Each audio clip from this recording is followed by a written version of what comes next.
Welcome दोस्तों। इस video में बात करेंगे कि इस वक्त सोशल मीडिया पर क्या वायरल चल रहा है। अपडेट इलेक्शन रिजल्ट्स के हवाले से है।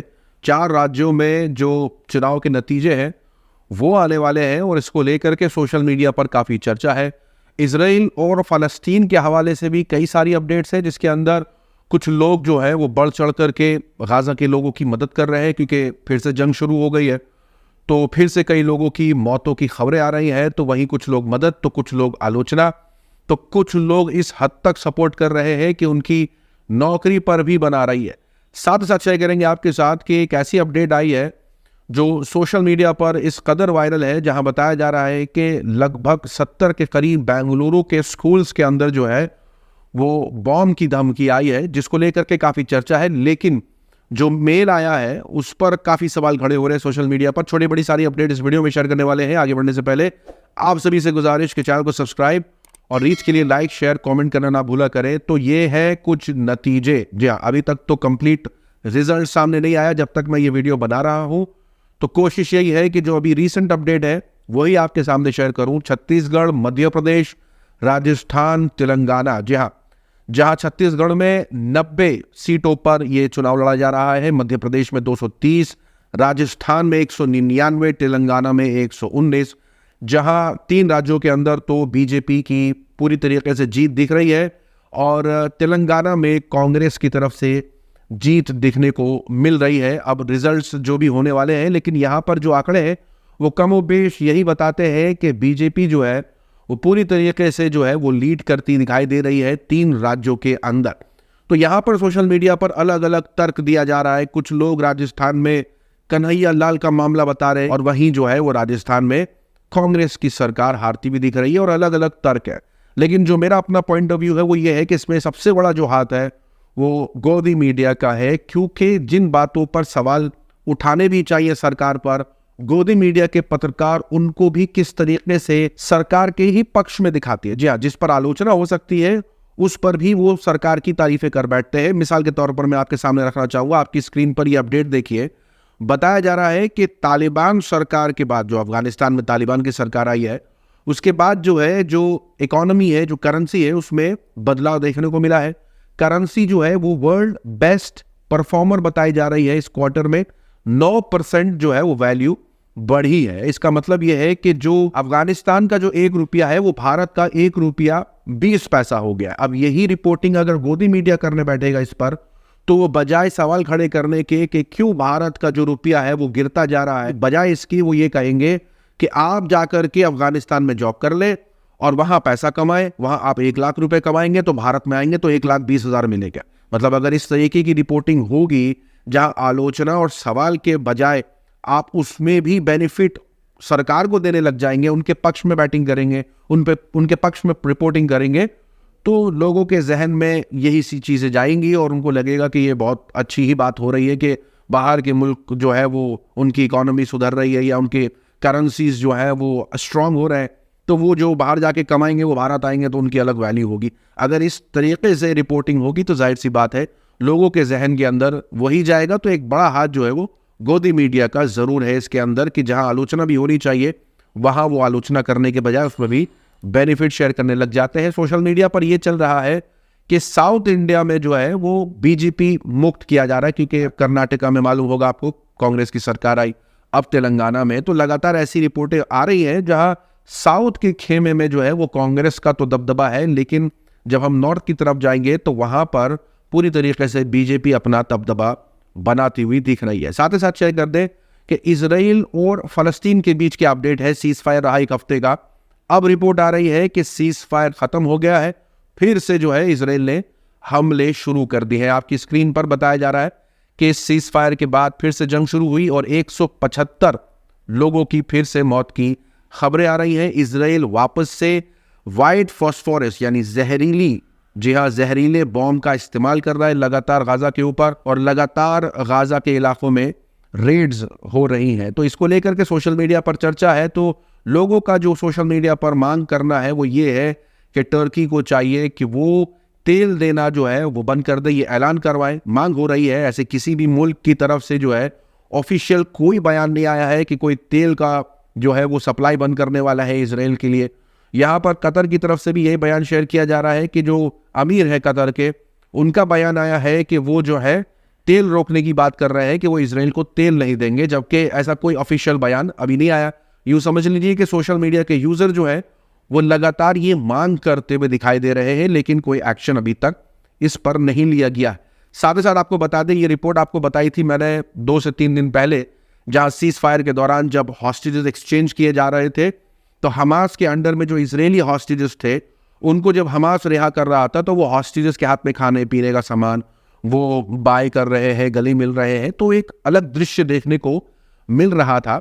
वहीं एक दृश्य जो है वो एक ऐसा भी वायरल हुआ, आपकी स्क्रीन पर बताया गया कि इन्होंने जब हमास ने इनको रिलीज किया, ये वापस इजराइल पहुंची, तो नेतन्याहू से यानी इजराइल के पीएम से मुलाकात करने की बात हुई, तो इन्होंने मुलाकात करने से मना कर दिया। कहा कि जिसके हाथ में इतने खून लगे हों, मासूमों की मौतों के जो उनके हाथ से खून सने हुए, उनसे मैं मुलाकात नहीं करूंगी। ये ऐसे कुछ बयान और ट्वीट्स काफी वायरल है। जैसे कि मैं बता रहा हूं कि ऐसे ऑफिशियल्स कोई बयान नहीं आ रहे, लेकिन सोशल मीडिया पर ये अपडेट्स काफी वायरल चल रही है कि हमास के अंडर जो हॉस्टेजेस थे वो काफी हमास से खुश नजर आए, उनके लिए दुआएं करी। तो वहीं इसराइल के खिलाफ जो है वो खुद इजरायली सड़कों पर उतरे हैं। आपकी स्क्रीन पर ये फोटोज काफी वायरल है। बताया जा रहा है कि इजराइल के तेल अवीव के जो लोग हैं वो नेतन्याहू के खिलाफ उतरे हैं और कुछ इस तरीके के पोस्टर लेके उतरे हैं जिस पर लिखा है कि हम तुम्हारी वजह से मारे जा रहे हैं, यानी नेतन्याहू को जिम्मेदार ठहरा रहे हैं इस हमले और इस जंग का। यहां आपकी स्क्रीन पर फलस्तीनियों के लिए स्कॉटलैंड में लगातार प्रदर्शन देखने को मिल रहा है और दुनिया भर के अलग अलग हिस्सों से जो है वो रिपोर्टें आई हैं जहां कई लोग मांग कर रहे हैं सीज फायर की।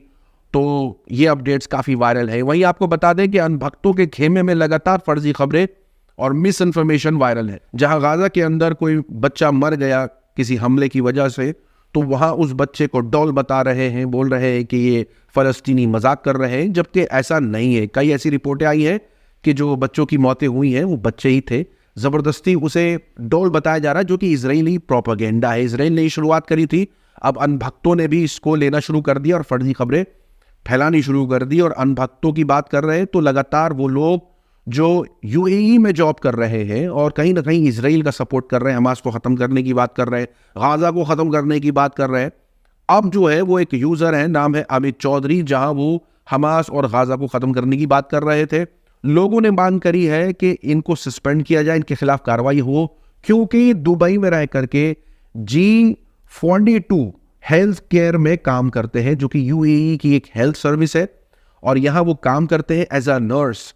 और ये वो कर रहे हैं बयान कि हमास को और गाजा को ख़त्म कर देना चाहिए, बराबर कर देना चाहिए इसराइल को। इनके खिलाफ कार्रवाई की सोशल मीडिया पर जोरों शोरों से मांग उठ रही है। तो वहीं दूसरी तरफ कई लोग ऐसे हैं जिन्होंने पहले भी मदद करी, कई मुल्क ऐसे हैं जिसके अंदर भारत भी है जिन्होंने गाजा की मदद करी। अभी अपडेट आ रही है कि कनाडा के जाने माने सिंगर हैं द वीकेंड, इन्होंने फलस्तीनियों के लिए मदद करने की बात करी है। आपकी स्क्रीन पर रिपोर्ट में आ रहा है कि गाजा के लिए $2.5 मिलियन की मदद भेजने की बात करी है सिंगर ने। तो लगातार जो सपोर्ट है वो गाजा के लिए दिख रहा है, लेकिन जो हमले हैं वो इजराइल की तरफ से कम होते नहीं दिखा दे रहे। लेकिन इसी बीच जो है वो ऑस्ट्रेलिया के मेलबर्न से अपडेट आ रही है, जहां ये बताया जा रहा है कि गाजा में रह रहे मुसलमानों का जज्बा देखने के बाद मेलबर्न में रह रही लगभग 30 महिलाओं ने, ऑस्ट्रेलिया के मेलबर्न में रह रही 30 महिलाओं ने इस्लाम कबूल कर लिया। आपकी स्क्रीन पर ये वीडियो चल रही होगी जहां कई महिलाएं जो हैं वो शहादा ले रही हैं, और उनका ये कहना है कि उन्होंने जो गाजा में जो लोग जदोजहद कर रहे हैं अपनी जगह के लिए, अपनी ज़मीन के लिए, अपने घर के लिए, अपने हक के लिए, उनका ये जज्बा देख करके उन्होंने इस्लाम को कबूल किया है। इसका मतलब ये है कि इस्लाम आपको अपनी जगह, अपनी ज़मीन, अपने हक के लिए लड़ने को कहता है, तो उन्होंने इस जज्बे को देख करके इस्लाम कबूल कर लिया है। वही शेयर कर दे आपके साथ अपडेट आ रही है जो अपने आप में थोड़ी इंटरेस्टिंग है, लेकिन एक डरावनी अपडेट भी है। कुछ रिपोर्टों के मुताबिक 44 स्कूल, तो कुछ के मुताबिक 70 स्कूल, यानी बेंगलुरु के 70 स्कूलों के अंदर बॉम्ब थ्रेट्स आए, यानी बॉम्ब से उड़ा देने की धमकी आई है। और जो चिट्ठी, जो ईमेल है, चिट्ठी से मुराद ईमेल, जो ईमेल वायरल हो रही है वो आपकी स्क्रीन पर है। ये ईमेल में आप साफ तौर से देख सकते हैं कि ईमेल के अंदर जो लिखा है वो ये है कि ये एक्सप्लोजिव्स जो है वो स्कूल के आसपास के ग्राउंड में जो है, या स्कूल के ग्राउंड में जो है हमने प्लांट कर दिया है। और ये जो ईमेल है इसमें ये लिखा है कि you are the enemies of Allah, यानी आप अल्लाह के दुश्मन हैं। We will kill you and your children, मतलब हम आपको और आपके बच्चों को मार देंगे। इस लेटर में ये सारी बातें लिखी हुई हैं। अब इस लेटर की जो कोटेशन है, जो छोटा मोटा सा जो बयान है, वो शेयर किया जाने लगा, लेकिन मोहम्मद जुबैर ने जो है कुछ चीज़ें नोट करी। पहली चीज़ कि अगर ये मेल भेजने वाला मुसलमान है, तो अगर वो ये मेल लिखता भी तो वो बिस्मिल्लाह ऐसे पॉइंट पर लिख रहा है जहां इंशाअल्लाह लिखना चाहिए। इसके अंदर लिखा है बिस्मिल्लाह we will spread the true religion of Allah in the whole of India, यानी इंडिया के अंदर हम अल्लाह का जो धर्म है, जो दीन है, उसे हम फैला देंगे बिस्मिल्लाह।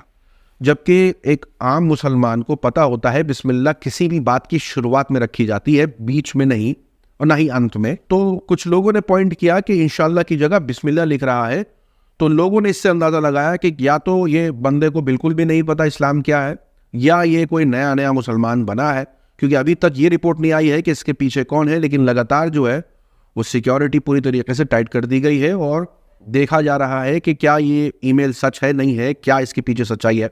तो अभी भी छानबीन जो है वो जारी है। साथ ही साथ शेयर कर दे आपके साथ कि जब कोई खबर निकल के आती है पत्थरबाजी वाली कि भाई पथराव कर दिया किसी ने, तो लगातार एक कम्युनिटी को लोग टारगेट करने लग जाते हैं। उसी से रिलेटेड एक खबर निकल के आई, जहां भुवनेश्वर, उड़ीसा के भुवनेश्वर में वंदे भारत ट्रेन के ऊपर पथराव किया गया। आपकी स्क्रीन पर रिपोर्ट देखें। अब इस अपडेट के बाद जो है सोशल मीडिया के यूजर्स को पता नहीं ऐसा क्यों लगा कि अगर पत्थर किसी ने फेंका है तो वो एक ही कम्युनिटी के लोग होंगे, तो लगातार उनको ट्रोल किया जाने लगा। कुछ ने कहा कि ये इस्लामिक एक्टिविटीज़ है, यानी इस्लाम में मानने वाले कुछ इस तरीके की हरकतें करते हैं पत्थर फेंकने वाली। एक ने लिखा कि ये मदरसा छाप को ही लग रहा है जिनको यही सब कुछ सिखाया जाता है। और ऐसे कई ऐसे रिएक्शंस थे जो इस अपडेट के नीचे लोगों ने लिखे। अब अनभक्तों को कुछ समझ नहीं आता तो कुछ भी छोटी बड़ी अपडेट्स पर वो किसी एक कम्युनिटी को जोड़ने लग जाते हैं। वहीं एक अपडेट निकल के आती है, बताया गया कि पुलिस ने गिरफ्तार किया है उन लोगों को जिन्होंने वंदे भारत ट्रेन पर पथराव किया। नाम उनका सुनिए, आपकी स्क्रीन पर बताया जा रहा है कि विजय कुमार लेंका 42 साल और संतोष कुमार महाराणा 30 साल के। जी हाँ, तो कोई इस्लामिक एक्टिविटीज जैसे कि अंधभक्त कह रहे थे वह नहीं है, शराब के नशे में थे और जिसकी वजह से इन्होंने ये पथराव कर दिया ट्रेन पर। लेकिन क्या ही बोले, अनभक्त को तो हर चीज़ में मुसलमान ही याद आते रहते हैं, इतना याद आते हैं कि खैर। सोशल मीडिया की वायरल खबरों में आज के लिए इतना ही। अपनी राय सुझाव कमेंट में ज़रूर बताएं। मिलूंगा आप सभी से अगले वीडियो में, तब तक के लिए अपना ख्याल रखें।